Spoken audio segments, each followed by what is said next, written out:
Check പാസ്സാകാൻ പിറ്റേ ദിവസവും അതിൻ്റെ അടുത്ത ദിവസവുമൊക്കെ നീങ്ങുന്നത് പലരെയും അലോസരപ്പെടുത്താറുണ്ട്, പ്രത്യേകിച്ചും കച്ചവട മേഖലയിലുള്ളവരെ. ചെക്ക് ക്ലിയർ ചെയ്ത് കിട്ടാൻ വൈകുന്നത് സാമ്പത്തിക ഞെരുക്കം കൂടിയാണ് പലർക്കും സൃഷ്ടിക്കുന്നത്. എന്നാൽ ഇനി ആ ടെൻഷൻ വേണ്ട. ചെക്ക് ക്ലിയറിങ്ങിന് പുതിയ നിർദ്ദേശം മുന്നോട്ട് വച്ചിരിക്കുകയാണ് റിസർവ് ബാങ്ക്. ബാങ്കിൽ ഏൽപ്പിക്കുന്ന ചെക്ക് അന്നേ ദിവസം വൈകിട്ട് 7 മുമ്പ് ക്ലിയർ ചെയ്തിരിക്കണം. ഇതാണ് പുതിയ നിർദ്ദേശം.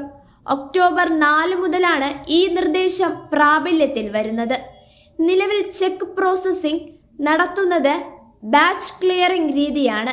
അതായത് ഇടപാടുകാരിൽ നിന്ന് ലഭിച്ച ചെക്കുകൾ ബാങ്ക് ബന്ധപ്പെട്ട അതാതു ബാങ്കുകളിലേക്ക് അയക്കും. അവിടെയും അതിൻ്റെ നടപടിക്രമങ്ങളും പരിശോധനകളും പൂർത്തിയാകുമ്പോഴാണ് ചെക്ക് പാസ്സാകുകയോ മടങ്ങുകയോ ചെയ്യുക. ഇതിന് നിലവിൽ 1 മുതൽ 2 ദിവസം വരെ കാലതാമസം എടുക്കാറുണ്ട്.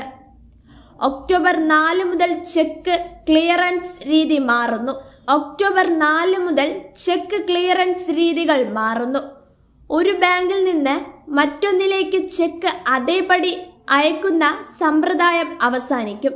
പകരം ചെക്കിൻ്റെ ഡിജിറ്റൽ ഇമോജായിരിക്കും ഒപ്പം മറ്റു വിവരങ്ങളും ചേർത്ത് കൈമാറുക.